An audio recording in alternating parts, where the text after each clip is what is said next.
Después de la Segunda Guerra Mundial, según la ideología nazi, la familia alemana debía tener tantos hijos como fuera posible. Su objetivo era poblar el mundo con arios puros, hombres y mujeres de cabello rubio, ojos azules y características físicas consideradas ideales.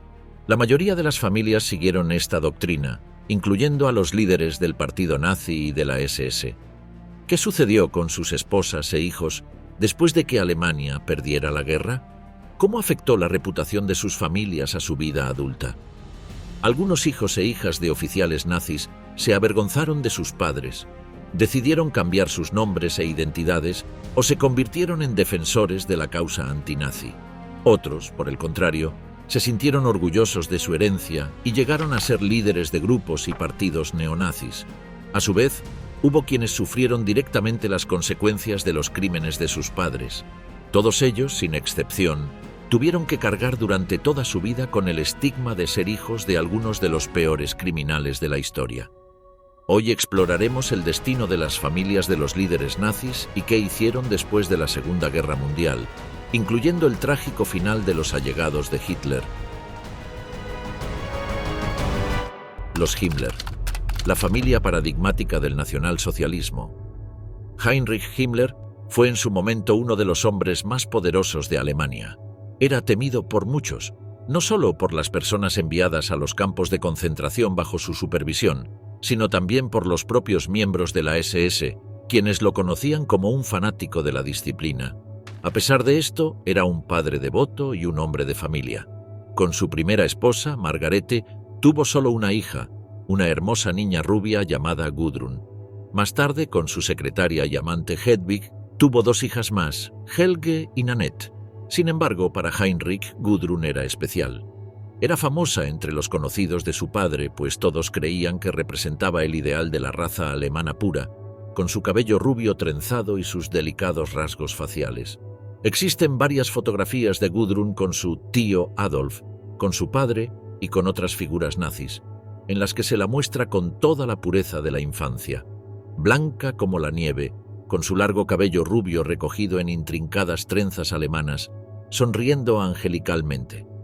Un matrimonio basado en la conveniencia Margarete Boden conoció a Heinrich Himmler durante un viaje en tren de 3 horas entre Múnich y Berlín.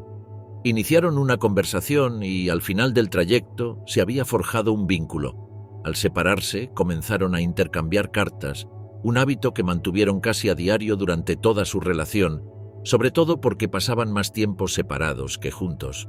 Margarete era 8 años mayor que Himmler. Proveniente de una familia acomodada de terratenientes, tenía la edad suficiente para unirse a la Cruz Roja Alemana en 1914 y convertirse en enfermera. Tras completar su formación, fue enviada a un hospital de campaña. Poco después del final de la guerra, se casó con Himmler. Sus planes de boda dependían de que Margarete vendiera la propiedad que había heredado para comprar un terreno y dedicarse a la agricultura, un sueño de toda la vida de Himmler. Sin embargo, Hitler tenía otros planes para su fiel seguidor. Himmler tuvo una carrera exitosa dentro del partido nazi, convirtiéndose en jefe de la policía, líder de la Waffen-SS y ministro del Interior durante la presidencia de Hitler. También fue responsable de supervisar los programas de exterminio judío. El fin de los Himmler, en mayo de 1945, Himmler y Margarete se separaron, prometiendo encontrarse nuevamente cuando estuvieran a salvo fuera del país. Sin embargo, Himmler fue capturado y se suicidó mordiendo una cápsula de cianuro, muriendo casi al instante. Margarete y su hija Gudrun huyeron del pueblo de Gmund cuando las tropas aliadas avanzaron en la zona. Tras la invasión de Bolzano, Italia, por parte del ejército estadounidense en mayo de 1945, fueron arrestadas. Fueron trasladadas a varios campos de internamiento en Italia, Francia y Alemania. Durante su reclusión, Margarete fue interrogada, pero quedó claro que no estaba al tanto de los asuntos oficiales de su esposo. Más tarde ese mismo año, fue llamada a testificar en los juicios de Nuremberg, donde también declaró ser inocente. Finalmente, en noviembre de 1946, ella y Gudrun fueron liberadas. Por un tiempo, se refugiaron en la institución Bethel de Bielefeld. Margarete afirmaba que, aunque había sido la esposa de Himmler, se había mantenido alejada del centro de atención. Sin embargo, el comité aliado que monitoreaba sus acciones estaba convencido de que probablemente había apoyado los objetivos del partido nazi y respaldado las acciones de su esposo.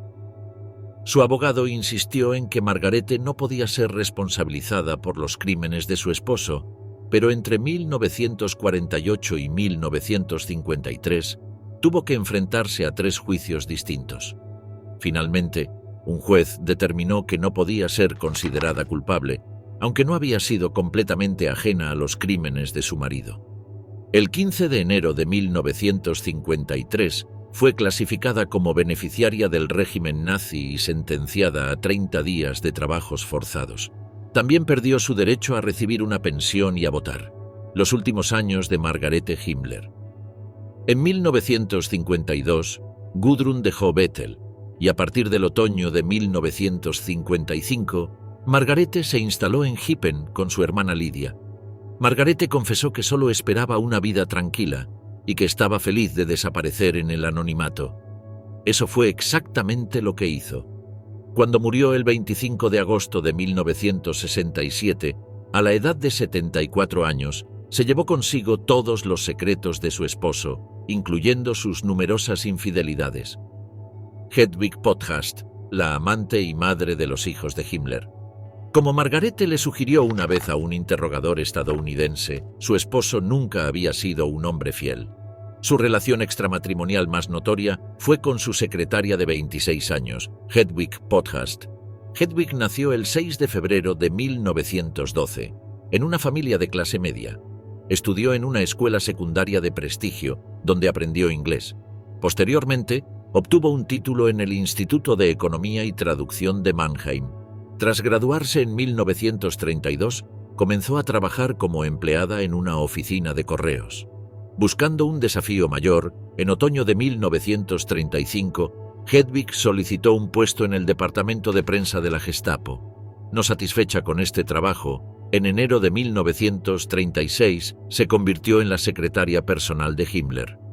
Una relación a la vista de todos. Hedwig era conocida por su carácter amable y entusiasta, lo que contrastaba con la fría personalidad de Margarete. Sus amigos la llamaban Bunny.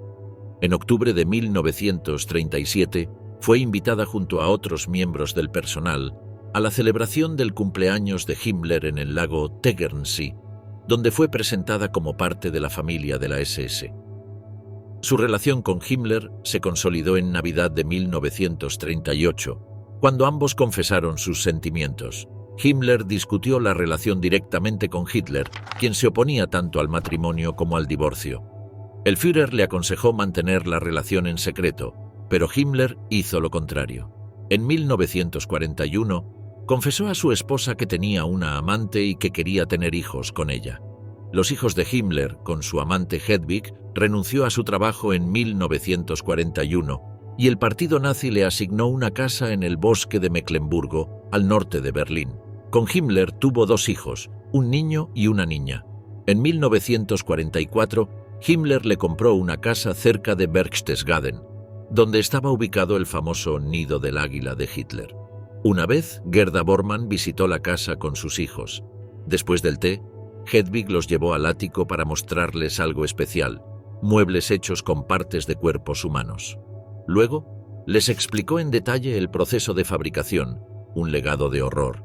Los secretos y la descendencia de Heinrich Himmler. Hedwig Podcast estuvo detrás de la construcción de una silla macabra, cuyo asiento estaba hecho con una pelvis humana, y sus patas eran piernas humanas que descansaban sobre pies reales. Además, poseía ejemplares de Mein Kampf encuadernados con piel humana, extraída de las espaldas de prisioneros de Dachau. Gerda Bormann recordaba que Himmler intentó regalarle a su esposo una edición similar, pero Bormann se negó a aceptarla, diciendo que era demasiado incluso para él. La vida de Hedwig, después de la guerra tras la Segunda Guerra Mundial, Podcast se volvió a casar y vivió el resto de su vida lejos del ojo público. Durante entrevistas en la posguerra, se negó a responder preguntas sobre la participación de Himmler en los crímenes nazis o sobre su propio conocimiento de los mismos. Cuando escuchó en la radio sobre la muerte de Himmler, se ocultó temporalmente con Eleonore Paulen Rosenheim, Alta Baviera. Ese mismo año, fue arrestada por el ejército de los Estados Unidos y sometida a varios días de interrogatorio en Múnich. Afirmó ser completamente inocente y no fue procesada. Pasó el resto de su vida en silencio sobre su relación con Himmler y lejos de los medios. Cuando Gudrun Himmler descubrió la existencia de Hedwig y de sus medios hermanos, intentó contactarlos, pero Hedwig lo rechazó. Poco se sabe sobre su vida después de la guerra, salvo que murió el 22 de septiembre de 1994, a la edad de 82 años, en Baden-Baden. El destino de Gudrun Himmler. Como única hija legítima de uno de los jerarcas más poderosos del Tercer Reich, Gudrun Himmler tuvo una infancia de ensueño, con lujos y privilegios hasta el final de la guerra. Cuando las tropas aliadas invadieron la región, Gudrun y su madre intentaron escapar cruzando clandestinamente la frontera sur hacia el Tirol del Sur. Sin embargo, el 13 de mayo de 1945 fueron descubiertas en el Tirol y rápidamente arrestadas. Pasaron 2 noches en un hotel bajo control estadounidense cerca de Bolzano, una noche en Verona, y luego fueron trasladadas en avión a Florencia. Finalmente terminaron su viaje en un campo de detención británico cerca de Roma, donde fueron las únicas prisioneras mujeres. Desde Roma, ambas fueron enviadas a Nuremberg. Al llegar, Margarete fue sometida a un registro corporal y se encontró un frasco de cianuro de potasio cosido en el forro de su abrigo. Ambas fueron encarceladas en una celda desnuda, con 2 tablones de madera como camas. El coronel Andrus, del ejército de los EPU, intentó hacer que la estancia de Gudrun en la prisión fuera lo más llevadera posible, pues reconocía que aquel no era un lugar ideal para una adolescente. Aún así, Gudrun fue interrogada el 22 de septiembre de 1945. Se le preguntó sobre su último encuentro con su padre y si había viajado con frecuencia durante los años de guerra. Con una actitud disciplinada e inocente, Gudrun respondió que había pasado los últimos 5 años en casa o en la escuela. Mencionó brevemente su visita a la plantación de hierbas medicinales de Dachau, pero cuando le preguntaron si sus padres habían discutido planes para después de la guerra, afirmó que nunca le dijeron nada sobre ello. Los interrogadores le creyeron. La princesa nazi y su legado neonazi. Después de la guerra, Gudrun Himmler se casó con el propagandista de extrema derecha Wolf-Dieter Burwitz, quien más tarde se convirtió en un alto cargo del Partido Nacional Demócrata, NPD, en Baviera. Ahora convertida en una auténtica princesa nazi, Gudrun se convirtió en una defensora activa de las causas de extrema derecha. Encontró su propósito en la organización Silent Help, una red que brindaba apoyo a antiguos miembros de la SS. Trabajó incansablemente durante más de 40 años y sus miembros la trataban con respeto y admiración, casi con reverencia. Al mismo tiempo, ayudó a fundar un grupo neonazi apenas legal, llamado Viking Youth, dirigido a jóvenes de su generación. En 1958, Gudrun asistió a una reunión de veteranos de la SS en Austria, cerca de un antiguo sitio celta en lo profundo de los bosques de Bohemia. Allí, fue la invitada de honor en lo que se convirtió en una celebración anual de los logros de su padre. Un pasado nazi en los servicios secretos de Alemania Occidental, entre 1961 y 1963, trabajó bajo un nombre falso como secretaria en la Agencia de Inteligencia de Alemania Occidental, BND. En ese momento, el BND estaba dirigido por Reinhard Gehlen, un general reclutado por los estadounidenses, quien contrató a numerosos ex-nazis para explotar sus conocimientos sobre Europa del Este y sus actividades anticomunistas.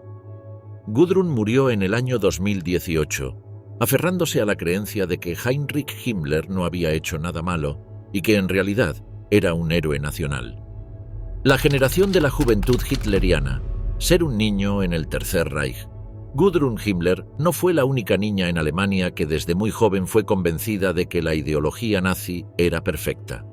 De hecho, los nazis creían que exponer a los niños a la propaganda política lo antes posible era la mejor manera de expandir el credo nacionalsocialista. Cuando el Ejército Rojo llegó a Berlín en abril de 1945, estaba preparado para una última batalla, luchando calle por calle en un combate de guerrilla. Al ser la capital del poderoso Tercer Reich, Los soviéticos esperaban una feroz resistencia, tal vez encontrando divisiones de élite de combatientes de la SS. Pero lo que encontraron fue una ciudad en ruinas y casi vacía, y lo que más los horrorizó fue que tuvieron que luchar contra unidades mal equipadas de mujeres y niños. Estos niños pertenecían a la Juventud Hitleriana, una organización juvenil creada por el partido nazi en 1922 para enseñar habilidades útiles e inculcar la ideología nacionalsocialista. Los niños nacidos entre 1922 y 1930 fueron conocidos como la generación de la Juventud Hitleriana, ya que la mayoría de ellos, especialmente después de que los nazis llegaran al poder en 1933, pasaron gran parte de su infancia asistiendo a campamentos y actividades organizadas por el movimiento. En la escuela y en los movimientos juveniles fueron socializados bajo la ideología nazi. Según la propaganda del régimen, estos niños y jóvenes eran los garantes del futuro, criados para construir una nueva sociedad. Su confianza en sí mismos se fortalecía con la afiliación a un movimiento juvenil que parecía ser admirado por todos: el Lebensborn, el siniestro plan para expandir la raza aria. Para la ideología nazi era fundamental que las familias alemanas arias tuvieran tantos hijos como fuera posible, con el objetivo de expandir la raza aria. El matrimonio y la procreación eran alentados, y las familias numerosas recibían beneficios estatales, incluyendo dinero y reducciones de impuestos. La SS creó una organización secreta llamada Lebensborn, o Fuente de Vida. Este programa ayudaba a madres solteras consideradas racialmente puras, ya fuera brindándoles apoyo económico o dando sus hijos en adopción a otros padres también considerados racialmente aptos. Pero el programa no solo se limitaba a la procreación. El gobierno nazi también secuestraba niños polacos, yugoslavos, noruegos y rusos, entregándolos a familias alemanas para que fueran germanizados. Una vez secuestrados, los niños eran sometidos a una serie de pruebas, y un jurado de médicos decidía si eran aptos para la germanización. Aquellos que no cumplían los estrictos estándares raciales eran enviados a campos de concentración, donde se les destinaba al trabajo forzado o eran asesinados. Se estima que la generación de la Juventud Hitleriana estaba compuesta por más de 9 millones de niños. La mayoría de los hijos de los líderes nazis nacieron en esta generación, una infancia de privilegios y el estigma de la infamia. Cuando la Segunda Guerra Mundial terminó, estos niños apenas eran adolescentes con toda una vida por delante. Sin embargo, nunca podrían escapar de su pasado, para bien o para mal. Sus nombres estarían para siempre ligados a la infamia. Los hijos de los altos oficiales del Tercer Reich solo conocían un aspecto de la personalidad de sus padres. La otra cara les sería revelada tras la rendición de Alemania. Durante la guerra eran demasiado jóvenes para comprender o percibir lo que estaba ocurriendo. Los nacidos entre 1922 y 1944 no tenían más de 18 años en el apogeo del conflicto. Sus recuerdos de infancia se limitaban a los verdes pastos de Baviera. Muchos vivían en el perímetro seguro del Berghof, el chalet de montaña de Hitler en Obersalzberg, en los Alpes bávaros, al sur de Múnich, cerca de la frontera con Austria. Este lugar, reservado exclusivamente para Hitler, se mantuvo intacto durante la guerra.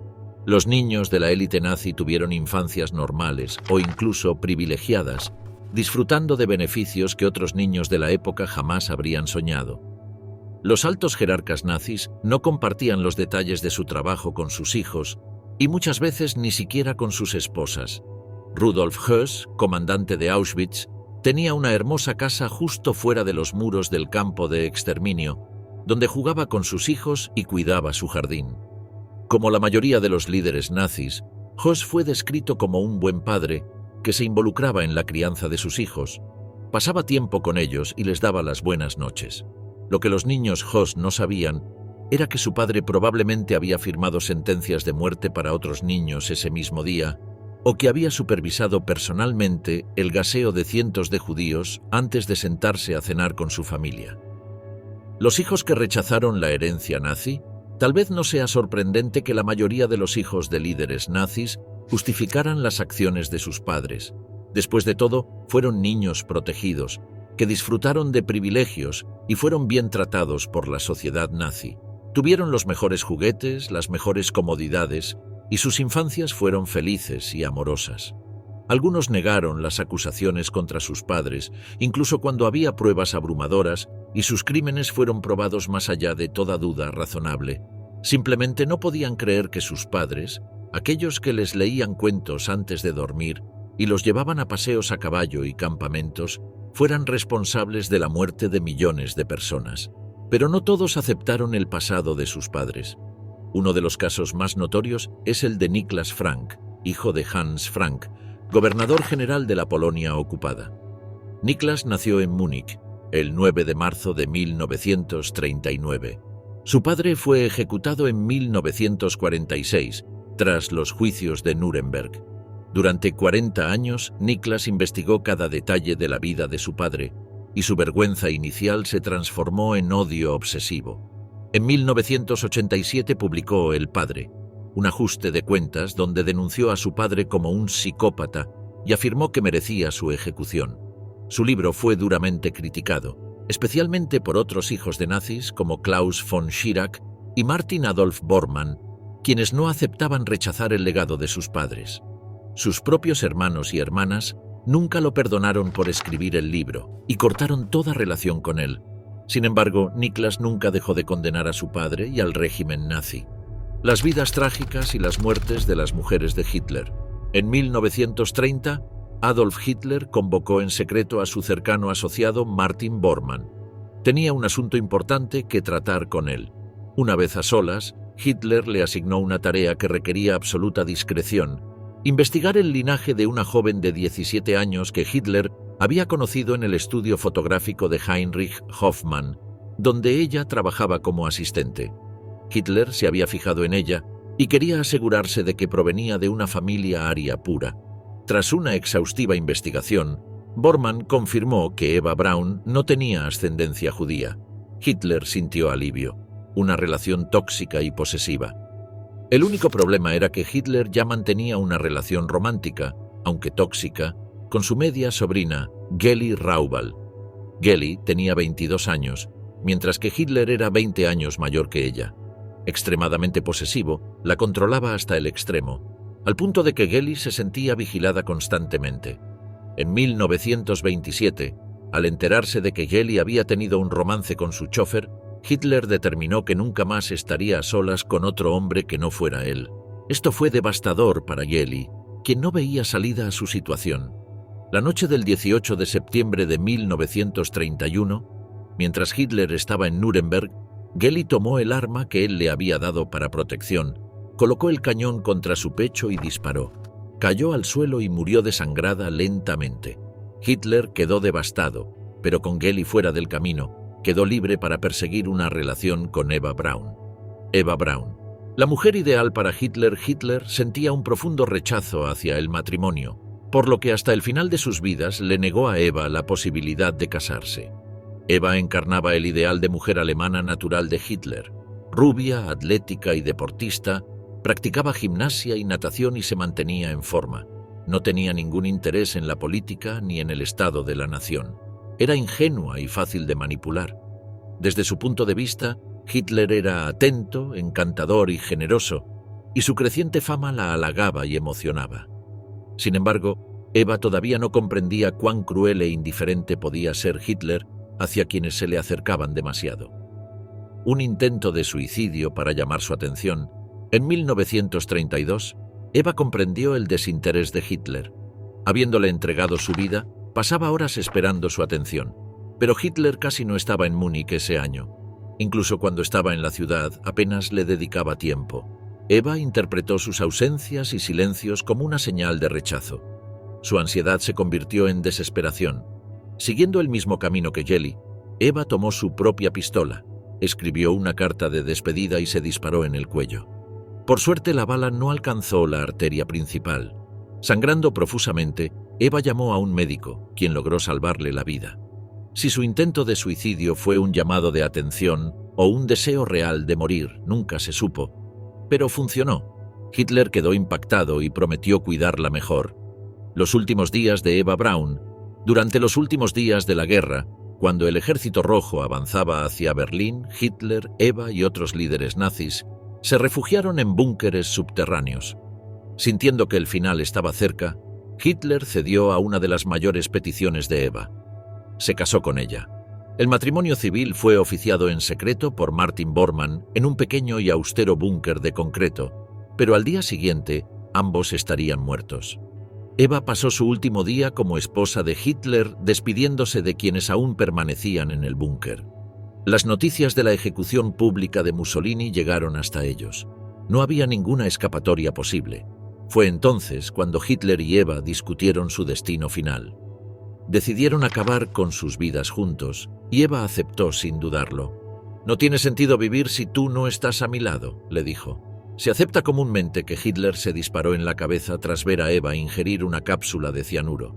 Sus cuerpos fueron incinerados por órdenes del propio Hitler y enterrados en una fosa poco profunda en los jardines de la Cancillería.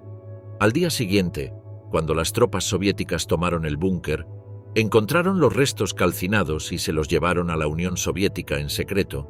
Por mucho tiempo se creyó que Hitler y Eva habían escapado a Sudamérica, hasta que en los años 70 los soviéticos confirmaron haber tenido sus cuerpos, aunque ya no quedaban restos para analizar, pues habían sido completamente destruidos. El destino de Gretel Braun, Eva Braun, dejó una carta de despedida a su hermana Gretel, donde escribió que había tenido una vida feliz. Entre las cosas que le daban felicidad, mencionó el honor de morir junto al Führer y evitar los horrores que le esperaban como la mujer más expuesta del Tercer Reich. En 1944, Hermann Fegelein, un oficial de la SS conocido por su carácter seductor y sádico, se casó con Gretel Braun. 6 meses después, cuando el Ejército Rojo se acercaba, Fegelein intentó huir de Berlín con otra mujer y lingotes de oro robados. Fue capturado y ejecutado. Gretel, embarazada de varios meses, rogó a Eva por la vida de su esposo, pero fue en vano. Fegelein fue ejecutado pocas horas antes del suicidio de Hitler y Eva. Después de la guerra, Gretel enfrentó el desprecio de la sociedad por su asociación con los nazis. Dio a luz a una hija, Eva Bárbara, en honor a su hermana fallecida. Se mantuvo en el anonimato, trabajó como secretaria y en 1958 se volvió a casar, adoptando el nombre Gretel Braun Lobinger. En 1971, su hija Eva Bárbara perdió a su novio en un accidente automovilístico. Devastada, se quitó la vida poco después. Gretel Braun murió en 1987, dejando atrás una vida marcada por su cercanía con algunos de los criminales más infames de la historia. Al igual que otras princesas nazis, algunos podrían argumentar que eran jóvenes y solo disfrutaban del lujo de estar cerca de hombres poderosos, pero esto sería una mentira. La verdad es que muchas de estas mujeres, incluida Gretel y Eva, fueron cómplices y colaboradoras en los crímenes del nazismo. Rolf Mengele, el hijo abandonado del Ángel de la Muerte. Cientos de líderes nazis lograron eludir la persecución de los aliados y huyeron de Europa. Algunos se escondieron en países neutrales como Suiza, mientras que muchos encontraron refugio en Sudamérica, especialmente en Chile, Argentina y Brasil. Uno de estos criminales fue Josef Mengele, conocido como el Ángel de la Muerte, un apodo otorgado tanto por sus víctimas como por sus propios compañeros. Parecía disfrutar de su terrible reputación, al menos durante la Segunda Guerra Mundial. Como jefe médico en Auschwitz, Mengele se dedicó a sus experimentos de higiene racial, convencido de que podía descubrir las razones fisiológicas que hacían a la raza aria superior a las demás. Sus horribles experimentos con gemelos son tristemente conocidos, a pesar de sus intentos por borrar todas las pruebas. Trataba a los niños como ratas de laboratorio. Realizaba cirugías sin anestesia, amputaba extremidades sanas, inyectaba enfermedades y provocaba infecciones a propósito para probar la resistencia del cuerpo humano. El objetivo era estudiar cómo los cuerpos inferiores reaccionaban al dolor, la enfermedad y el estrés. Fuga y escape a Sudamérica. Cuando Hitler murió, Mengele se infiltró en una unidad del ejército alemán que se dirigía a Baviera, ahora bajo control de los estadounidenses. Desarmado y confundido, fue capturado y llevado al campo de prisioneros de guerra de Schauenstein. a unos 120 kilómetros de Nuremberg. Los soldados no tenían idea de la magnitud del criminal que habían capturado, sobre todo porque Mengele mintió sobre su identidad, diciendo que se llamaba Josef Memling. Además, la mayoría de los oficiales de la SS tenían tatuado su grupo sanguíneo en el brazo, pero Mengele había rechazado la marca. Por lo tanto, los aliados lo dejaron libre, creyendo que era un médico común. Mengele viajó a Auschwitz para recuperar sus notas de investigación y poco después logró cruzar la frontera sur hacia Italia. En 1949 llegó a Génova, donde consiguió un pasaporte falso de la Cruz Roja bajo el nombre de Helmut Gregor. En julio de ese mismo año, viajó a Argentina, estableciéndose en Vicente López. Allí trabajó primero como carpintero, luego como vendedor de equipos agrícolas. Pensó que estaba a salvo, sobre todo porque los nazis condenados en los juicios de Nuremberg ya habían sido liberados. Por ello, comenzó a vivir con su verdadero nombre. En 1958, fue interrogado en Argentina, junto con otros médicos, por la muerte de una adolescente tras un aborto ilegal. Aunque no se presentaron cargos, Mengele entendió que la exposición pública podría revelar su pasado criminal. Así que tomó un viaje de negocios a Paraguay, donde en 1959 obtuvo la ciudadanía bajo el nombre de José Mengele.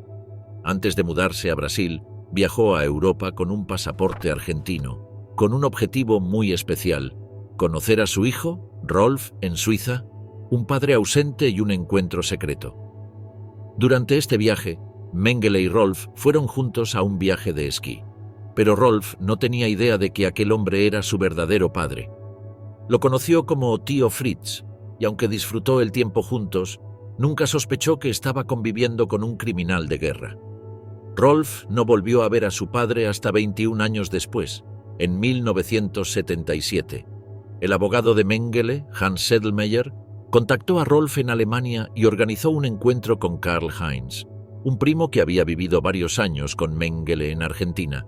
Sedlmeyer quería asegurarse de que Rolf entendiera la visión de la generación de su padre, quienes tenían una perspectiva diferente del Tercer Reich en comparación con los alemanes de la nueva generación, que solo conocían la historia a través de los libros.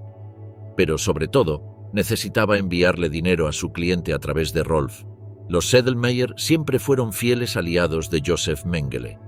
Siguiendo el consejo de su padre, Rolf viajó a Brasil con el pasaporte de un amigo, el cual había robado durante unas vacaciones juntos. Nada podía detenerlo de ver nuevamente a su padre, aunque ya no lo consideraba su héroe de la infancia. La última vez que Rolf vio a Mengele en términos políticos, Rolf tenía ideas comunistas y nada en común con Josef Mengele. Aún así, asumió grandes riesgos para reencontrarse con el hombre que nunca se preocupó por conocerlo realmente. Cuando Rolf era un niño, su padre estaba demasiado ocupado con su trabajo mortal para los nazis. Cuando Rolf se convirtió en adolescente, su padre ya estaba huyendo de los aliados y de los cazadores de nazis. El viaje a Brasil en 1977 fue la última vez que Rolf vio a su padre con vida. Nadie sabe cómo ni cuándo murió Mengele. Se cree que fue enterrado en una tumba sin marcar, en algún lugar del sur de Brasil. Albert Speer Jr., siguiendo el negocio familiar. Adolf Hitler tenía grandes sueños. Uno de ellos era construir las ciudades del futuro, con una arquitectura basada en los principios del nacionalsocialismo. Para hacer realidad su visión, contrató a un arquitecto brillante, Albert Speer, cuyas habilidades lo hicieron digno de formar parte del círculo más cercano del Führer. Como arquitecto oficial del Tercer Reich, Speer diseñó el estadio Zeppelinfeld, con capacidad para 340.000 personas, el Estadio Olímpico de los Juegos de 1936, el pabellón alemán para la Exposición Internacional de París de 1937. También planeó un monstruoso estadio en Nuremberg con capacidad para 500.000 de personas, aunque nunca se construyó. Además, diseñó campos de prisioneros de guerra en todo el Reich.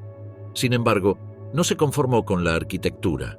En 1942, tras la muerte de su predecesor en un accidente aéreo, Hitler lo nombró ministro de Armamento y Municiones. Fue en este cargo donde Speer cometió los crímenes de guerra que lo llevarían a prisión en 1946.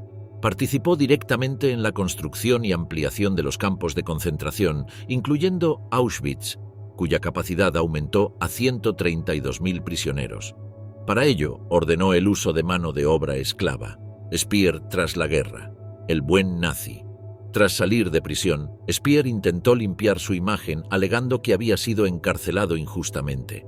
Sostuvo que no había participado en el Holocausto, tratando de presentarse como el buen nazi, alguien que solo se preocupaba por el progreso y el bienestar y que desconocía los crímenes que se estaban cometiendo. Pero esta historia no engañó a nadie, ni siquiera a su propio hijo, Albert Speer Jr. El peso de un apellido infame, como otros hijos de altos oficiales nazis, Speer Jr. tuvo que enfrentar el legado de su padre. Mientras Gudrun Himmler trató de reivindicar a su progenitor y Eda Göring evitó hablar del tema, Speer Jr. optó por distanciarse de su padre. No solo heredó el apellido de un criminal de guerra, sino también su primer nombre. Sin embargo, no se distanció de su padre por odio. De hecho, lo amaba. Pero fue uno de los pocos hijos de líderes nazis que reconoció los errores de su progenitor.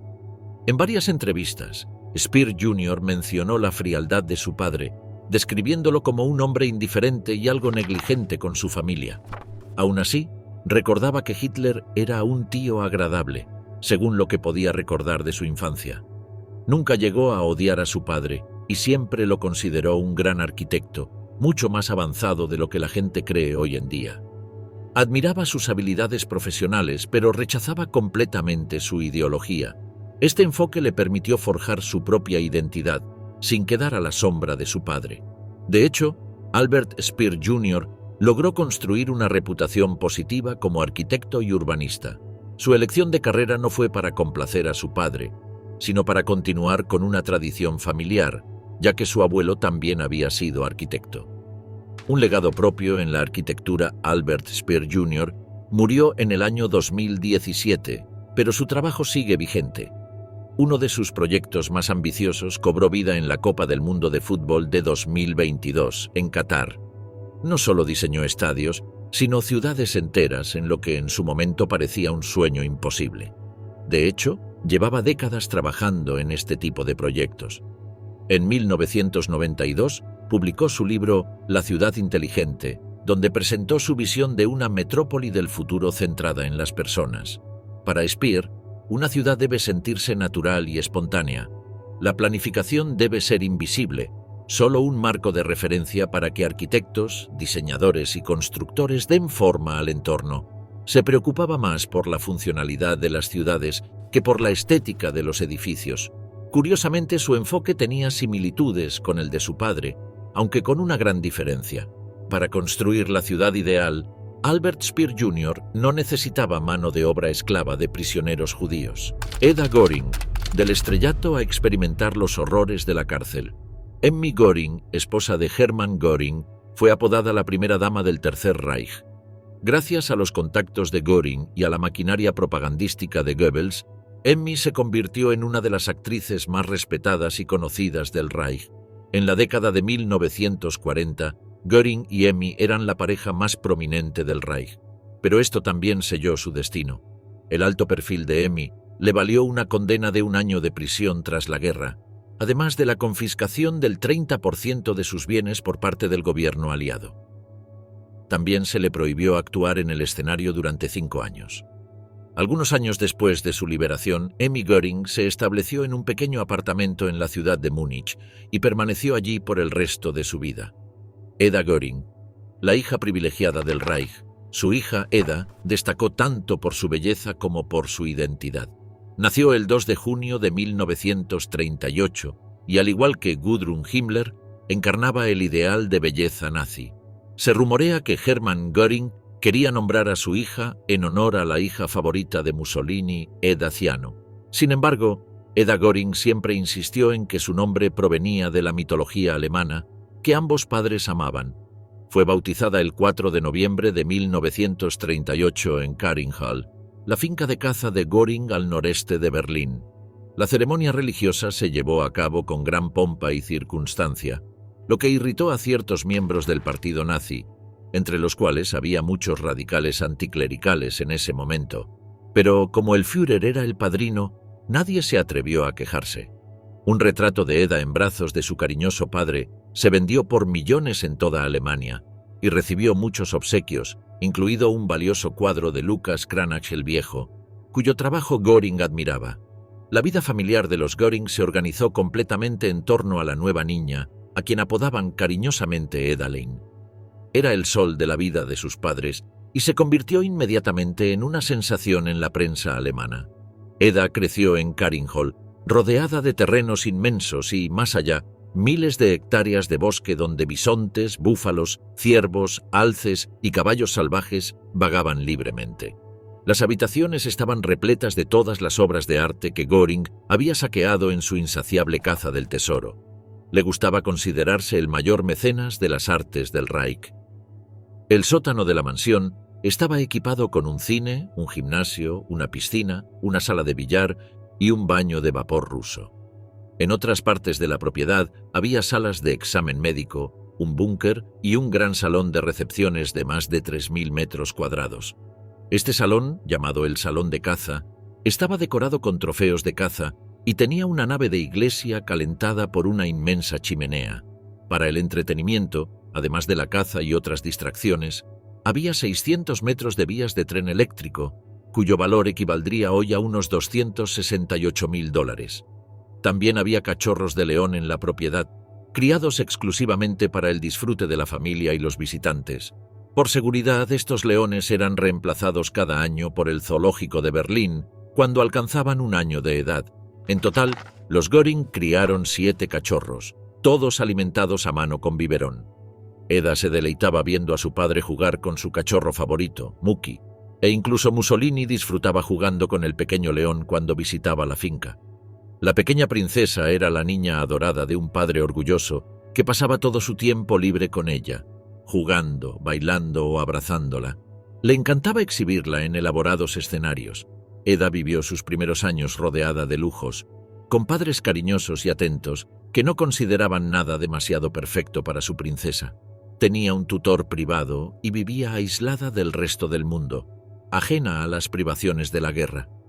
Pero todo esto cambió cuando su padre fue arrestado y juzgado en los juicios de Nuremberg. La caída de Eda Göring tras la guerra. Es comprensible entonces que Eda se volviera amargada tras perder todo lo que tenía debido a la intervención del ejército aliado. A medida que el ejército rojo se acercaba, el mismo Göring ordenó la demolición de Karinhol con explosivos. Después de trasladar su colección de arte, valorada en más de 200 millones de marcos del Reich, a Berchtesgaden en un convoy especial, dejó que un equipo de demolición de la Luftwaffe se encargara de volar la propiedad. En sus años posteriores, Eda trabajó en un laboratorio hospitalario con la esperanza de convertirse en técnica médica. Trabajó en una clínica de rehabilitación en Wiesbaden y se dedicó a cuidar a su madre, permaneciendo con ella hasta su muerte el 8 de junio de 1973. Después de eso, durante 5 años, en 1973, la década de 1970, Eda fue la compañera sentimental del periodista Gerd Heidemann, quien había comprado el yate de Göring, Karin II, y estaba obsesionado con la memoria del padre de Eda. Silencio y odio. Los hijos de Rudolf Höss. Algunos hijos de altos oficiales nazis optaron por guardar silencio absoluto sobre el legado de sus padres, ya fuera por vergüenza o por temor a represalias. Este fue el caso de Brigitte Höss, hija de Rudolf Höss, el infame comandante de Auschwitz. Ella sabía perfectamente que su padre era culpable. Sus crímenes le causaron tanto sufrimiento que, tras la guerra, abandonó Alemania, se estableció en E.U. y juró nunca hablar de su pasado con nadie.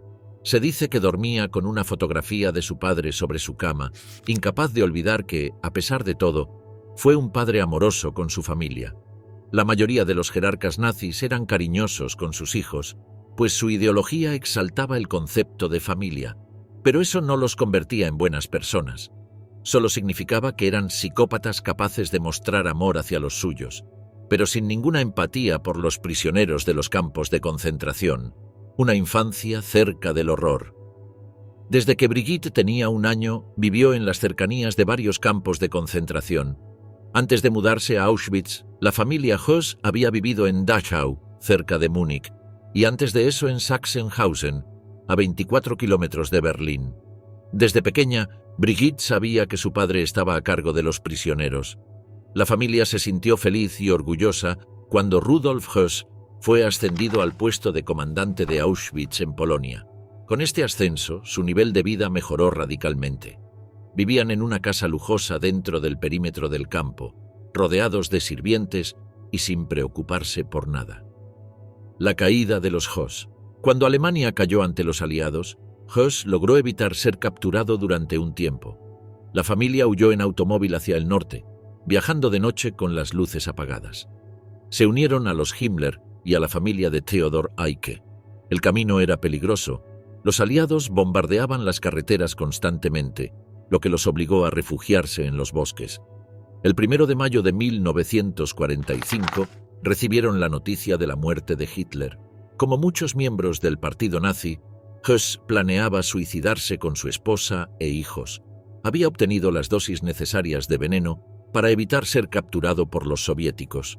No veía ningún futuro para su familia en la Alemania derrotada. Le dejó clara su decisión a su esposa, Hedwig, pero en el último momento cambiaron de opinión por sus hijos. Años después, Höss admitiría que se arrepentía de no haber llevado a cabo el suicidio familiar, pues eso los habría salvado de las dificultades de vivir en un mundo que él había ayudado a construir. Una nueva identidad en el anonimato. Para Brigitte, sin embargo, fue una bendición haber sobrevivido. En 1950, abandonó Alemania y se estableció en España. Era una joven rubia y hermosa, por lo que no le resultó difícil encontrar trabajo como modelo de alta costura para Balenciaga. Fue en España donde conoció a su futuro esposo, un irlandés estadounidense que trabajaba en Washington, D.C. Por aquel entonces, las memorias de su padre fueron publicadas. El libro, una escalofriante confesión, se volvió famoso y pasó a la historia como uno de los testimonios más directos del Holocausto. Una vida de constantes cambios, Brigitte vivió en distintos lugares, siguiendo la carrera de su esposo. Residió en Liberia, Grecia, Irán, Vietnam.